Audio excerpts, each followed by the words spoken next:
5-gallon buckets of blood. A man who rode shotgun for 7 years.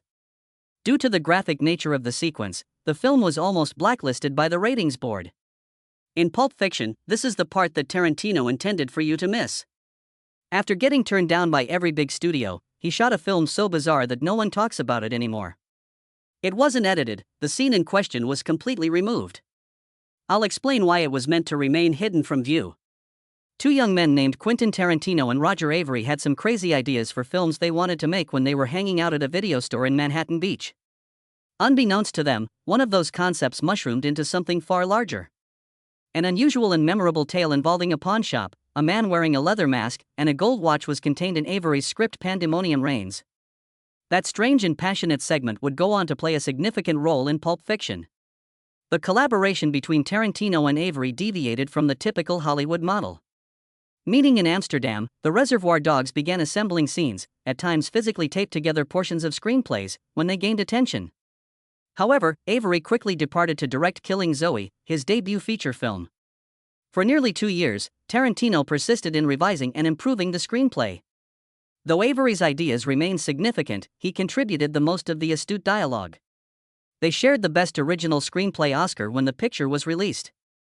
Avery merely thanked his wife and mentioned the need to pee, which was the most peculiar thing he said.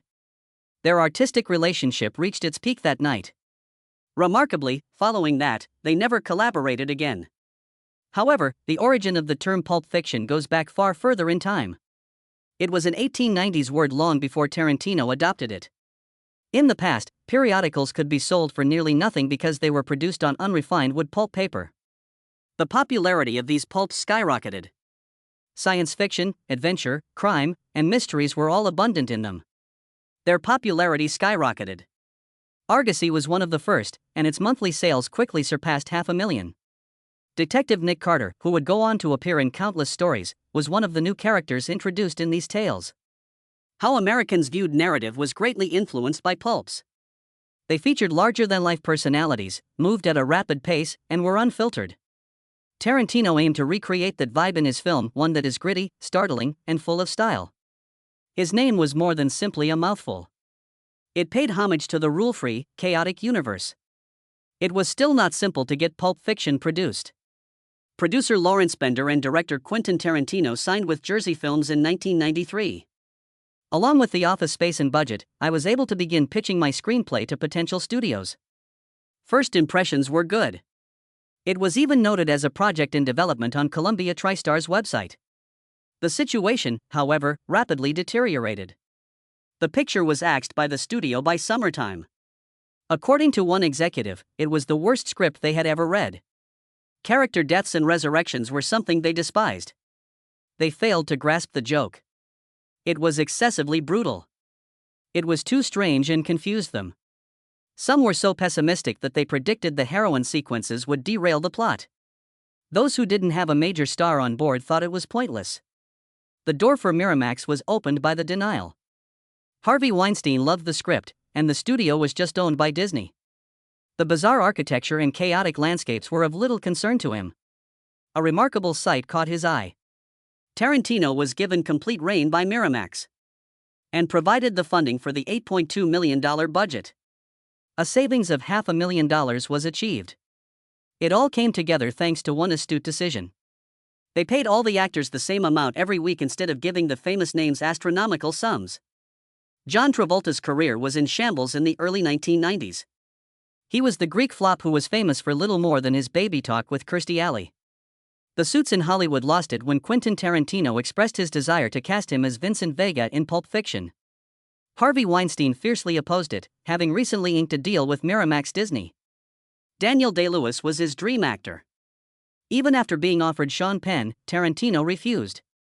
A vicious back-and-forth culminated in Travolta's precipitous salary reduction from millions to a meager $140,000. However, the risk? It shifted the entire dynamic. Weinstein was made to regret his statements when Travolta regained his position after receiving one Oscar nomination. At the same time, Samuel L. Jackson was engaged in his personal conflict.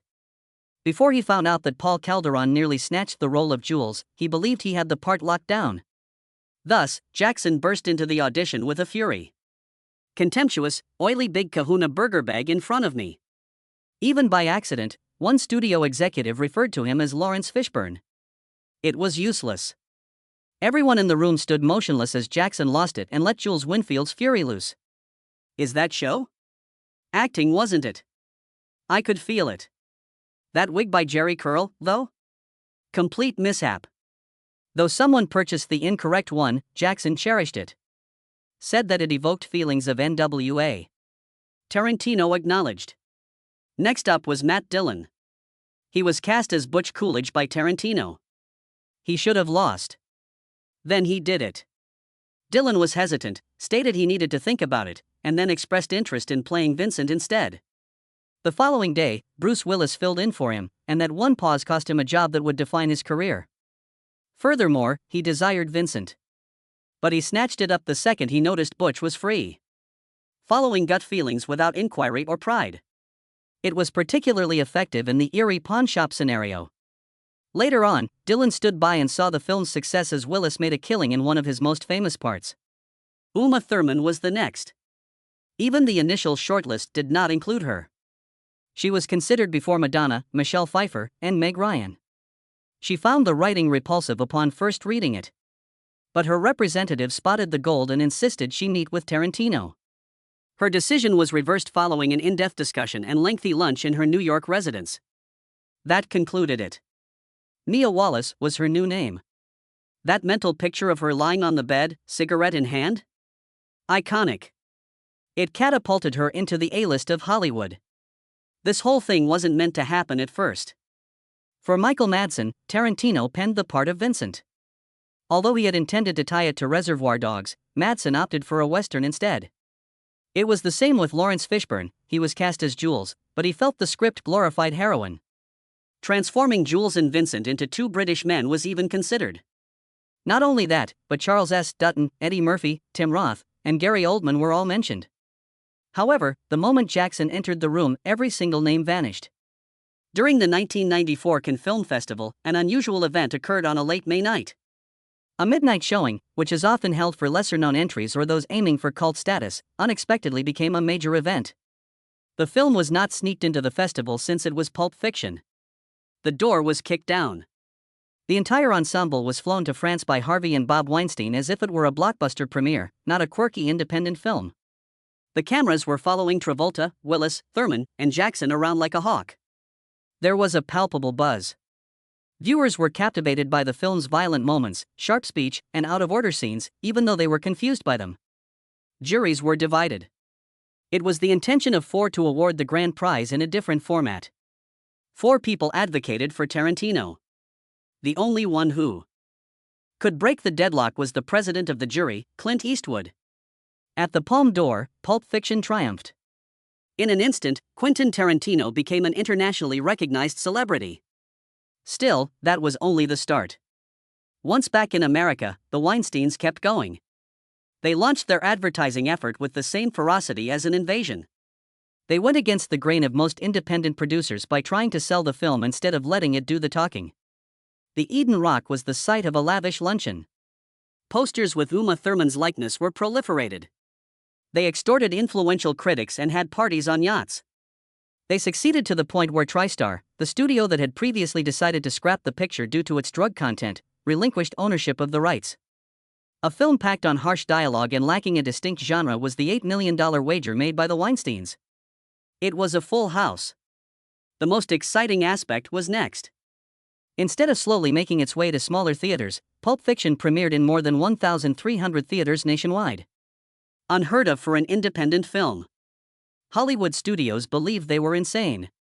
But they had created a tsunami of interest by keeping the film under wraps after Cannes and releasing it selectively at select festivals. People flocked to see it as soon as it opened wide. Earning $9.3 million in its opening weekend, it narrowly beat Sylvester Stallone's The Specialist. Whereas Stallone's picture bombed, Pulp Fiction managed to stay afloat. People couldn't stop raving about it, paraphrasing it, and watching it week after week. Its second weekend saw a negligible decline, particularly when contrasted with the action blockbusters that had preceded it. At year's end, it was very clear who had prevailed in the actual battle. It wasn't only about the money for Pulp Fiction. The rules were rewritten. It made almost $213 million globally on a budget of under $8 million. Hollywood couldn't believe it. That flicks with R-rated content, packed with drawn-out monologues and bizarre characters, might annihilate high-budget blockbusters. The acquisition of Miramax made Disney's quirky small studio suddenly realize it might be more powerful than they had anticipated. Oscars took note as well. 8 nominations, 1 for Best Picture among them. It lost that battle. That was Forrest Gump. However, that defeat continues to provoke discussion even now. The mystery surrounding Pulp Fiction's briefcase has captivated audiences for many years. Every time someone opens it, they appear as if they have just beheld a celestial marvel. It is golden and shimmers. Yet, what exactly did the case contain? Many fans have speculated wild theories about it, with the most famous one claiming it contained Marcellus Wallace's soul. The unsettling 666 code on the lock is the one they're pointing to, concerning the peculiar bandage attached to the nape of his neck. Like an old tale about the devil taking souls through the back of the head, some even claim that's where his soul came from. It seems strange at first, but it all makes sense when you see the scene where the case opens and Vincent looks at it as if he's hypnotized. The fact that Jules survived a gunfight and attributed it to divine intervention increases speculation that the case involves forces greater than mere wealth.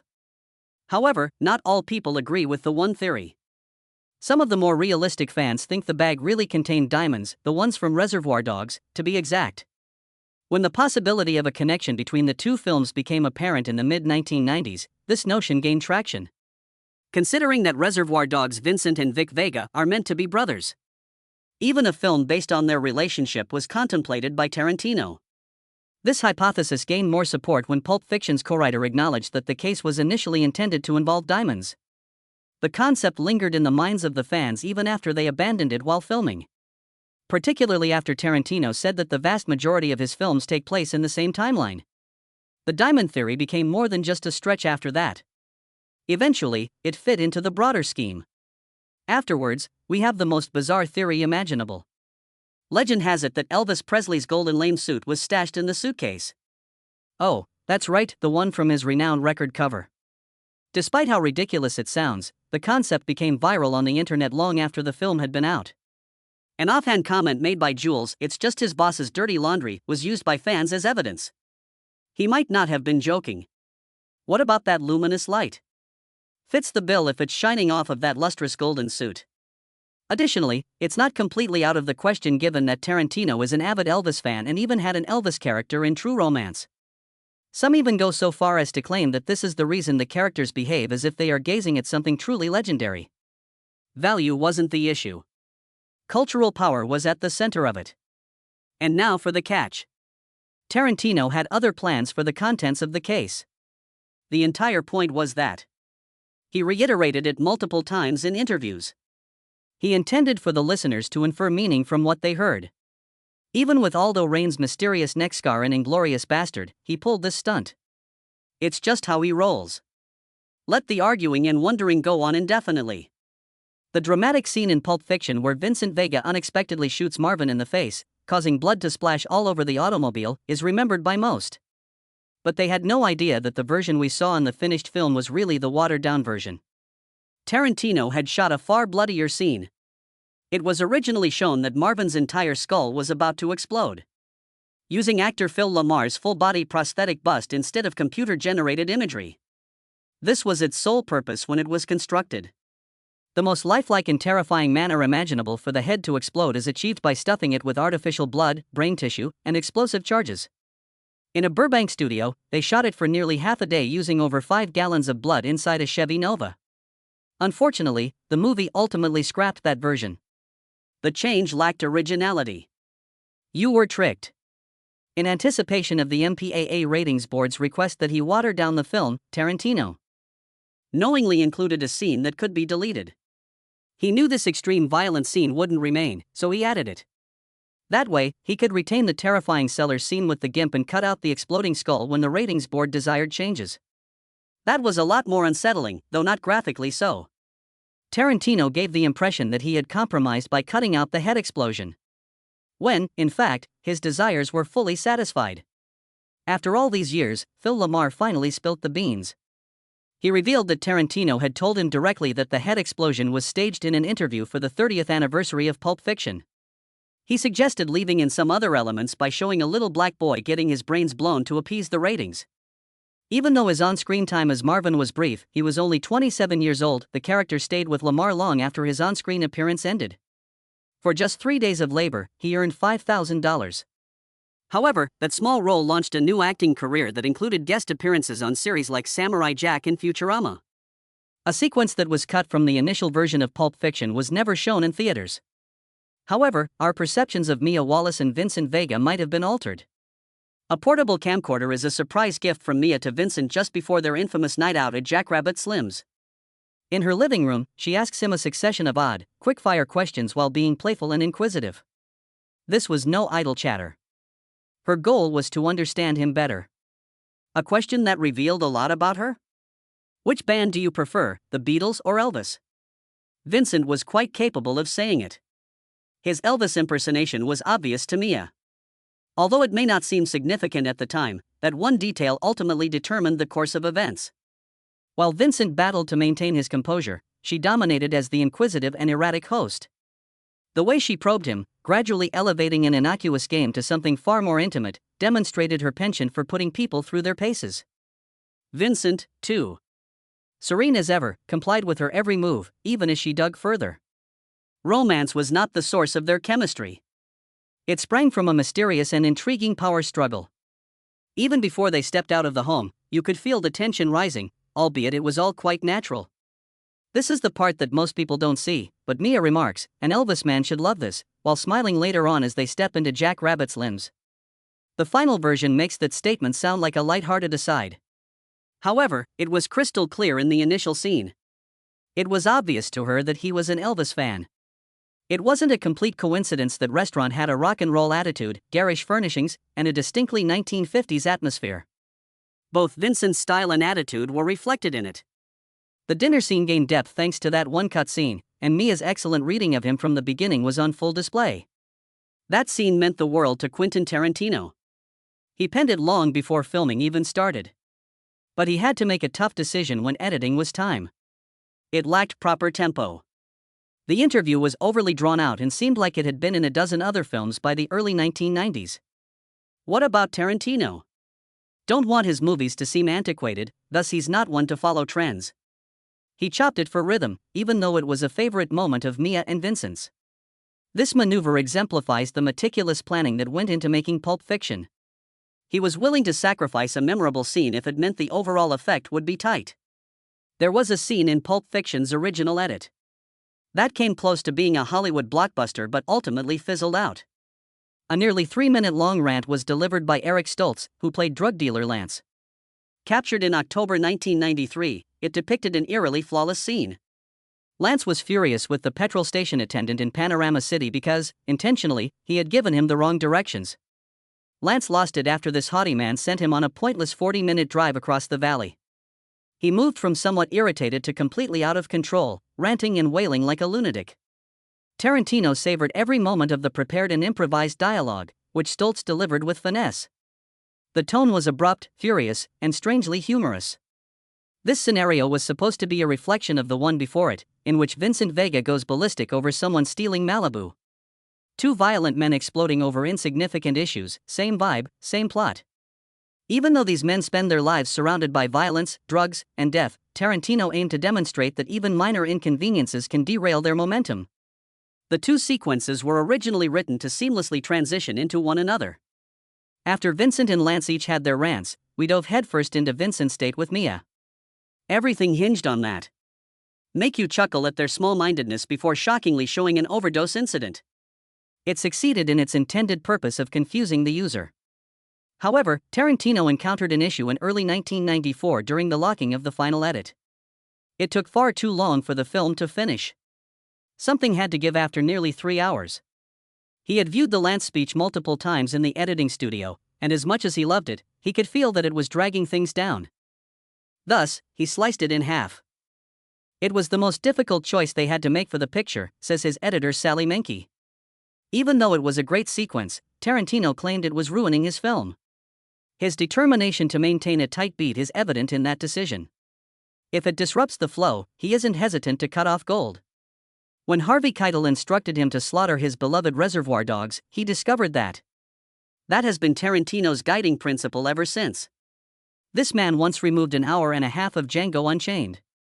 So, certainly, even the most brilliant ideas can be eliminated if they don't contribute to the larger goal. Lance's tirade ended up like that. The scene was just priceless. Powerful and irreplaceable. However, in Tarantino's universe, anything is immediately forgotten about if it even slightly slows down the pace. Many people have been troubled by the GIMP scene from Pulp Fiction for many years. Not because of the things that are stated, but because of the things that are not shown. The much darker origin of the GIMP, which was never included in the final movie, was once revealed by Quentin Tarantino. He claims that Zed and Maynard picked up the GIMP when he was a hitchhiker. It had been 7 years prior to the movie's events. He became the silent, masked creature we see hanging in the basement after they gradually broke him down and brainwashed him. Tarantino had even shot an extended cut that clarified everything. It revealed the extent to which they controlled the GIMP by keeping them confined. The footage was ultimately cut by Tarantino. Keeping things ambiguous, he reasoned, would make them hit more hard. Indeed, he was correct. As information became scarcer, people's imaginations began to fill in the gaps. The public's perception was far more negative than anything he could have depicted on TV. An additional terrible aspect is brought to light by one particular element. According to Tarantino, the GIMP doesn't wake up after Butch knocks him out. Sadly, he passes away. Aside from the punch, he was dangling by a rope. His life was cut short the moment he blacked out. The rope was immediately drawn taut. The instant he passed away was the exact opposite of the one that would have granted him freedom after all those years of torment. There was an unaired cab scene with Butch and Esmeralda in the original Pulp Fiction that was cut from the final cut. However, the film would have benefited greatly from an additional layer had it done so. Angela Jones's cab driver persona, Esmeralda, wasn't merely an eccentric supporting player. Something about her was profound. She informs Butch that his opponent Floyd perished in the ring in this expanded version. However, things change in the discussion thereafter. Death is not viewed as a final chapter in Esmeralda's Colombian culture. This is a change. The passing of her grandpa at the age of 9 is something she brings up. And the impact that event had on her outlook on life. Her remarks weren't idle chit-chat. Meaningful and profound, they went on for a long time. Angela Jones was cast by Tarantino following her appearance in the short film Curdled. She spoke to Esmeralda in a soothing yet unsettling voice. "Thought I'm American, honey," Butch says it in one scene. "None of our names signify anything." However, Esmeralda refuses. "And death," she adds. "Those are the two aspects that bind all individuals together." She proceeds to make a disturbing comment. She claims that the most truthful thing people do is commit acts of violence. That gives Butch a bad buzz. It obviously irritates him. The extended cut of the sequence also explores Butch's psyche in great detail. He tells Esmeralda that he had no emotion after murdering Floyd.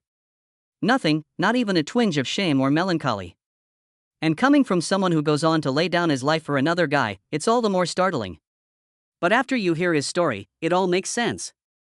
During the war, his father passed away in a prison camp. Even before he ever picked up a boxing glove, he had a violent past. His perspective on boxing is unique, he says.